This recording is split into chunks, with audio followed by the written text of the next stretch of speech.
اچھا اب 27ویں آئینی ترمیم پر کیا موقف اختیار کیا جائے؟ فیصلے کے لیے حکومت کی سب سے بڑی اور اہم اتحادی پارٹی جو ہے وہ ہے پیپلز پارٹی، اور پیپلز پارٹی کی قیادت آج سر جوڑ کر بیٹھے گی۔ پیپلز پارٹی کی سینٹرل ایگزیکٹو کمیٹی کا اجلاس آج کراچی میں ہوگا، جس میں آئینی ترمیم کی حمایت کے لیے وزیر اعظم کی درخواست پر غور کیا جائے گا، دیگر امور بھی زیر غور آئیں گے۔ ذرائع ہمیں یہ بتاتے ہیں کہ پیپلز پارٹی 18ویں ترمیم لپیٹے جانے سے متعلق کسی شک پر سمجھوتا نہیں کرے گی، جبکہ NFC ایوارڈ، تعلیم اور بہبود آبادی، منصوبہ بندی کے محکموں پر سخت موقف اپنایا جائے گا۔ چلیں جی، تو ساری صورتحال پر بات کر لیتے ہیں۔ ہمارے ساتھ موجود ہیں جی Islamabad bureau chief Khawar بند۔ Khawar, thank you so much. 27ویں ترمیم کو لے کے جو باتیں ہو رہی ہیں، مولانا صاحب کے سٹیٹمنٹ سے ہی شروع کر لیتے ہیں۔ وہ کہتے ہیں جی ابھی تو جب مسودہ آئے گا تو دیکھیں گے، تو اٹ مینس کہ ظاہر ہے ابھی یہ ساری ڈسکشن ہی ہو رہی ہے، مسودہ نہیں ہے کسی کے پاس، اندازہ یہ ہو رہا ہے۔ پھر یہ کہتے ہیں جی اصل تو بلاول بھٹو نے پرچہ آؤٹ کیا ہے، فیصل واڈا جب آئے تھے تو کچھ نہیں ہمیں معلوم ہوا تھا۔ تو یہ بلاول صاحب جو ہیں ان تک پہنچ گیا، پیپلز پارٹی کے پاس ہے مسودہ؟ خبر کیا ہم کہہ سکتے ہیں یہ؟ جی بالکل، بہت شکریہ۔ ایک تو مسودہ میرے خیال میں پیپلز پارٹی کے پاس ہے، اور آپ نے دیکھا کہ ایک دن پہلے جب اسحاق ڈار صاحب نے سینٹ کے اندر خطاب کیا تو وہاں پہ انہوں نے یہ بتایا تھا کہ جو پرچہ جو ہے بلاول نے آؤٹ کیا ہے یا لیک کیا ہے تھرو ہز، انہوں نے جو ایکس کے اوپر تحریر کی ہے، تو یہی وہ پوائنٹس ہیں جو ہمارے پاکستان پیپلز پارٹی کے ساتھ ڈسکس ہوئے ہیں۔ ہم نے ان کو ان نکات کے حوالے سے انفارم کیا ہے۔ تو مطلب یہ ہے کہ جو پرچہ آؤٹ کیا ہے بلاول بھٹو زرداری صاحب نے، وہ اس پرچے کو پرچے بنانے والوں نے اون کیا ہے، مطلب حکومت وقت نے اون کیا ہے، اور ظاہر ہے جو اگر ترمیم ہونی ہے تو میجورٹی یا حکومت وقت نے ہی اس کو پرپوز کرنا ہوتا ہے۔ سو نمبر 1 جو چیزیں انڈر ڈسکشن ہے، یہ جو 7 پہلے وہ سب کے سامنے ہے۔ اس کے بعد جو سب سے اہم ذمہ داری ہے میرے خیال میں یہ ترمیم کے حوالے سے، وہ عائد بھی پاکستان پیپلز پارٹی کے اوپر ہی ہوتی ہے، اور اس اچھا جی، خاور سے ہم بات کریں گے، ان کی آواز ہم تک صحیح سے آ نہیں رہی تھی۔ اچھا جی، اب یہ ہے کہ پیپلز پارٹی جو ہے بلاول بھٹو صاحب نے ٹویٹ کر کے 2-3 جو ہے کچھ نکات بتائے ہیں، جس میں انہوں نے خاص طور پہ تعلیم اور پاپولیشن کے حوالے سے کہا۔ NFC کے حوالے سے بات ہو رہی ہے، NFC کے حوالے سے جی کیا فیصلہ ہونے جا رہا ہے یہ دیکھا جائے گا۔ مولانا صاحب نے یہ بات بھی صدف کہی تھی کہ یہ پرچہ جو ہے یہ بلاول صاحب نے آؤٹ کیا ہے، ابھی وہ کہہ رہے تھے کہ یہی نہیں پتا کہ یہ پرچہ درست آؤٹ کیا ہے یا غلط ہے۔ So this was the entire statement. مولانا صاحب کا اس وقت یہ موقف ہے۔ اچھا جی، اب NFC کا تھوڑا سا بیک گراؤنڈ ہم آپ کو بتا دیں کہ 2009 کی اگر ہم بات کریں تو جب پیپلز پارٹی 2008 میں جب آئی تھی اقتدار میں، وفاق میں بھی، تو انہوں نے جی 18th امینڈمنٹ ہوئی تھی، اور جس میں بہت سارے اختیارات صوبوں کو مل گئے تھے، تو ان میں سے تعلیم کا شعبہ بھی تھا اور پاپولیشن کے حوالے سے بھی جو فیصلے لینے، تو اب یہ تھے۔ دوسرا NFC کے حوالے سے بھی بڑی اس میں ڈسکشن ہوئی تھی، تو کیا اب جو ٹیکس وصولی کا معاملہ ہے یا دیگر ایشوز ہیں، کیا وہ بھی اس کا حصہ ہوں گے؟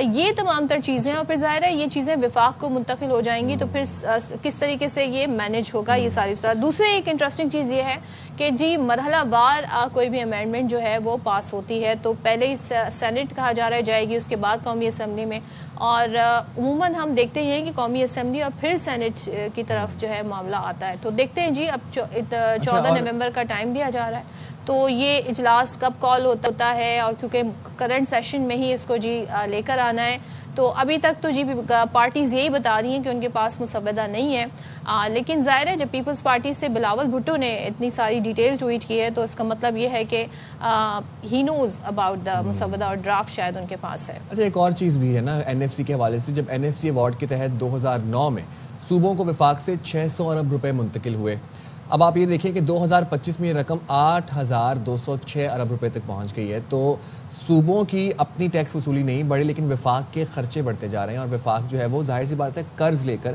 یہ تمام تر خرچے جو ہے وہ پورے کر رہا ہے، اور اس کے بعد پھر NFC بھی ملتا ہے، اور پھر سبسڈی صوبوں کو ملتی ہے، لیکن صوبوں کی ٹیکس جو جنریشن ہے، ٹیکس جو کیا کہتے ہیں اس کو، وہ جو کلیکشن ہے وہ نہیں بڑھی، اور آپ دیکھیں کہ اب جو 2009 سے لے کر اب تک تقریباً 50-60% جو ہے وہ بڑھ گیا ہے جو خرچہ صوبوں کو ملتا تھا